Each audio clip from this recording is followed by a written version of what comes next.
Venky 75th movie 'Saindhav' చూసేసాం. అయితే అనుకున్నంత స్థాయిలో అది ఆడకపోయినా సరే, సాధారణంగా విక్టరీ వెంకటేష్ అంటే ఫ్యామిలీ స్టార్ అనుకుంటాం. అయితే నెక్స్ట్ రాబోయే మూవీ అదేనా? ఇంతకు డైరెక్టర్ ఎవరు? అదేంటో చూద్దాం. సార్ నమస్తే. నమస్తే అండి. సార్ విక్టరీ వెంకటేష్ సంబంధించి 'సైంధవ్' చూసాం. ఏదైతే సంక్రాంతి బరిలో నించుందో అనుకున్నంత స్థాయిలో అది ఆడలేదు. అయితే సాధారణంగా విక్టరీ వెంకటేష్కి ఇంకా 75th మూవీ ఏంటని మనం డిస్కస్ చేసాం. ఎందుకని ఇంత తక్కువ సినిమాలు ఉన్నాయి? అసలుకి ఏ సినిమాలు విక్టరీ వెంకటేష్కి సెట్ అయితే అనుకోవచ్చు? అంటే కామెడీ జానర్లో బ్రహ్మాండం చేస్తాడండి ఆయన. 'నువ్వు నాకు నచ్చావు' కానీ మన సినిమాలు చూసుకుంటే 'మల్లీశ్వరి' కావచ్చు. 'మల్లీశ్వరి' కానీ ఫ్యామిలీ హీరో ఆయన. అవును. ఇట్లా చాలా సినిమాలు ఉన్నాయి. ఆయన ఆ జానర్లో వెళ్ళాలి. అంతేగాని ఘర్షణ ఒకటి హిట్ అయిందని చెప్పేసి ఆ ఘర్షణ టైప్లోని 'సైంధవ్' చేయటం వల్ల అంటే సబ్జెక్ట్లో దమ్ముంటే పర్లేదు, కానీ ఎక్కువ వెంకటేష్ ఏంటంటే అది కామెడీ టచ్ ఉన్న ఫ్యామిలీ డ్రామా అయితే అద్భుతంగా ఉంటుంది. ఇప్పుడు లేటెస్ట్గా ఏంటంటే ఆయన ఈ 76 మూవీ ఇప్పుడు అనిల్ రావిపూడితో అని టాప్కు. మొత్తానికి ఇక్కడ చూసుకుంటే ఇంతకుముందు అనిల్ రావిపూడితో మనం చూసాం. F2 కావచ్చు, F3 కావచ్చు, ఈ 2 సినిమాలు కూడా మంచి హిట్లు. అదే కాక ఫుల్ కామెడీ జోనర్, అది కాక ఫ్యామిలీ స్టార్ కాబట్టి. సో ఇలానే ఒకవేళ నిజంగా మళ్ళీ అనిల్ రావిపూడి ప్లస్ వెంకటేష్ అంటే అది F4 అని చెప్పి అనుకోవచ్చా, కొత్త స్టోరీ అనుకోవచ్చు? ఇది F4 అయితే కాదులే ఇక, ఎందుకంటే దిల్ రాజు నిర్మాత అని టాక్ అయితే వచ్చింది. దిల్ రాజు గారే నిర్మాతగా ఉంటారు. హీరోయిన్లు మరి 2 హీరోయిన్లు ఉంటారట. ఒక మీనాక్షి చౌదరి ఒక హీరోయిన్ అని చెప్తున్నారు. ఇంకా దీనికి సంబంధించిన ఆర్టిస్టులు ఎవరెవరు ఉంటారో ఏంటి అనేది తెలియాల్సి ఉంది. కాకపోతే ఈ సినిమాని వచ్చే సంక్రాంతికి దింపాలి బరిలో. సంక్రాంతి టార్గెట్గా ఈ సినిమా రూపొందబోతుంది. జూన్లో సెట్స్ మీద వెళ్ళిపోతుంది సినిమా. భగవంత్ కేసరి తర్వాత అనిల్ రావిపూడి కూడా ఇంకా ఇప్పుడు దాకా ఏ సినిమాకి కమిట్ అవ్వలేదు. ఇవాళ కమిట్ అయ్యారు. ఆ సినిమా అఫీషియల్గా అనౌన్స్మెంట్ ఇవాళ వచ్చింది కాబట్టి ఈ సినిమా వెంటనే సెట్స్ మీద వెళ్ళిపోతుంది. విక్టరీ వెంకటేష్ కూడా 'సైంధవ్' తర్వాత ఆయన ఖాళీగానే ఉన్నారు. ఇప్పుడు ఖాళీగా ఉన్న హీరోల్లో ఆయన ఒక్కడే ఉన్నాడు ప్రస్తుతం. ఎందుకంటే కమిట్మెంట్ జరిగింది, కానీ స్క్రిప్ట్ పక్కాగా రావాలని ఉద్దేశం ఆగారు. అది ఈరోజు అనౌన్స్ చేశారు కాబట్టి జూన్ నుంచి సెట్స్ మీద వెళ్తుంది. ఓకే. అయితే అది కాకుండా విక్టరీ వెంకటేష్ అనగానే ఒక ఫ్యామిలీ కామెడీ ఈ జోనర్ చూస్తుంటాం.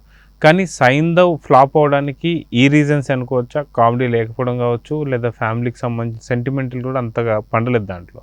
సో అది రీజన్ అనుకోవచ్చు. అంటే వెంకటేష్ ఇమేజ్కి మించి ఆ సినిమా ఉంది. 'సైంధవ్' ఫ్లాప్ అవడానికి ప్రధానంగా కారణం అదే. వెంకటేష్ని ఆ స్థాయి హీరోగా ప్రొజెక్ట్ చేయాలనుకోవటం కరెక్ట్ కాదేమని అనిపిస్తుంది. ఏదో నాగార్జున చూపించవచ్చు, కానీ వెంకటేష్ని ఆ తరహాలో చూపించడం అనేది ఇబ్బంది. ఇంకొకటి ఏంటంటే అదేదో ఇంగ్లీష్ సినిమా చూసినట్టుగా ఉంది, కానీ తెలుగు సినిమా చూసిన భావన కలగల ఎవరికి కూడా. పైగా వెంకటేష్ని ఏంటంటే ఒక ఫ్యామిలీ హీరోగా మన జనం యాక్సెప్ట్ చేశారు. ఎప్పుడో 2 భార్యలు, అప్పట్లో సోనబాబు లాంటి సినిమా హీరోలు చేసిన సినిమా టైప్లో కథాంశాలు ఉంటే బాగుంటుంది. లేదా F2, F3 టైప్లోనే ఉంటే బాగుంటుంది. పూర్తి కామెడీకి చేసినా జనాలు ఫుల్గా ఎంజాయ్ చేస్తారు వెంకటేష్తో. ఇప్పుడు అనిల్ రావిపూడి సినిమా కాబట్టి అనిల్ రావిపూడి అంటే కామెడీనే. ఈసారి తన మార్కు కామెడీని మళ్ళీ అనిల్ రావిపూడి పండించడానికి అవకాశం ఉంది. ఎందుకంటే చేసేది విక్టరీ వెంకటేష్తో కాబట్టి ఖచ్చితంగా ఇది ఫ్యామిలీ ఆడియన్స్ని బాగా ఆకట్టుకునే సినిమా అవుతుంది. అంటే అనిల్ రావిపూడి కూడా ఎక్కువ కామెడీకి ప్రయారిటీ ఇవ్వడం బెటరు. యాక్షన్ కాకుండా తనకేంటంటే దేంట్లో బలంగా ఉంటాడు తను, ఆ సబ్జెక్ట్ ఎంచుకోవడం, ఆ సబ్జెక్ట్ని డీల్ చేయడం అనేది మంచిది. అతను పటాస్ నుంచి కూడా అదే మార్కులో వెళ్తున్నాడు అతను. ఇప్పుడు యాక్షన్ సినిమాలు చేసినా కానీ, సర్లేరు మీకు ఎవరు లాంటి యాక్షన్ సినిమాలు ఉన్నా కానీ వాటిలో కూడా కామెడీ ఉంటాయి. రైల్లో సన్నివేశాలు కానీ ఇవన్నీ చూసుకుంటే కామెడీ బాగా పండిస్తాడు. అలాంటప్పుడు వెంకటేష్ పూర్తిగా కామెడీగా బాగా చేయగలడు కాబట్టి వెంకటేష్ని మ్యాక్సిమం అలాంటి పాత్రగా వినియోగించుకుంటే ఇంకా జనం కూడా ఎంజాయ్ చేస్తారు. ఇవాళ కామెడీకి పెద్దపీట వేస్తున్నారు జనం కూడా. థియేటర్లో చాలా సినిమాలు హిట్ అవడానికి ప్రధానమైన కారణంగా కామెడీ వెళ్తుంది. కాబట్టి ఈ కాంబినేషన్లో ఈ సినిమా మాత్రం అలా ఉంటేనే బాగుంటుంది నా ఉద్దేశం. అయితే ఇది F4 అనేటువంటి సబ్జెక్ట్ కాకుండా కొత్త స్టోరీలో విత్ F4 అయితే కాదు, ఎందుకంటే వరుణ్ తేజ్తో ఆల్రెడీ F3తో ఆగిపోయింది. అంటే మల్టీ స్టార్ మూవీగా కాకుండా హీరోయిన్ మాత్రం 2 ఉంటారని చెప్తున్నారు. కాబట్టి 2 హీరోయిన్లు, నిర్మాతగా దిల్ రాజు గారు, అనిల్ రావిపూడి, వెంకటేష్, ఇది కాంబినేషను. ఈ కాంబినేషను మరి వర్క్ అయ్యే కాంబినేషన్ లాగా అనిపిస్తుంది. అవును, ఎందుకంటే ఇంతకుముందు కూడా చూసాం కాబట్టి ఖచ్చితంగా అనిల్ రావిపూడి కూడా ఫ్లాపులు లేవు, వరుస పెట్టి హిట్లుగా ఉన్నాయి చక్కగా. కాబట్టి విక్టరీ వెంకటేష్ కూడా హిట్ కావాలి. ఎందుకంటే ఆయన కొద్దిగా వెనకబడిపోయిన హీరోల్లో జాబితాలోకి వెళ్ళిపోయాడు.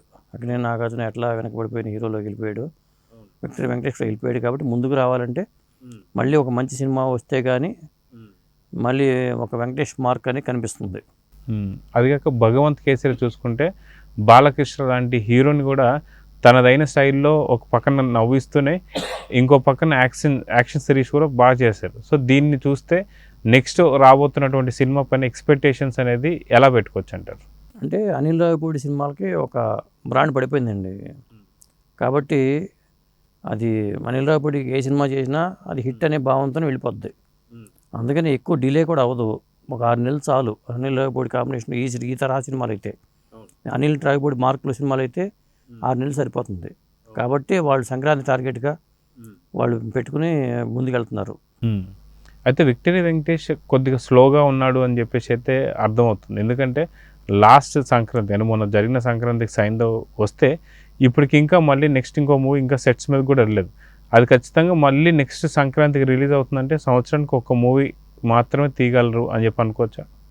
అంటే ఆ వెంకటేష్ కానీ నాగార్జున కానీ వీళ్ళ సినిమాలు తగ్గించారండి. ఆ దూకుడు లేదు, ఇదివరకటి దూకుడు వీళ్ళిద్దరూ లేదు. అదే మిగతా చిరంజీవిలోనూ ఉంది, అటు రజనీకాంత్లో ఉంది, బాలకృష్ణలో ఉంది, తమిళ కమల్ హాసన్లో ఉంది. కానీ వీళ్ళు కొద్దిగా వెనకబడ్డారని చెప్పుకోవాలి.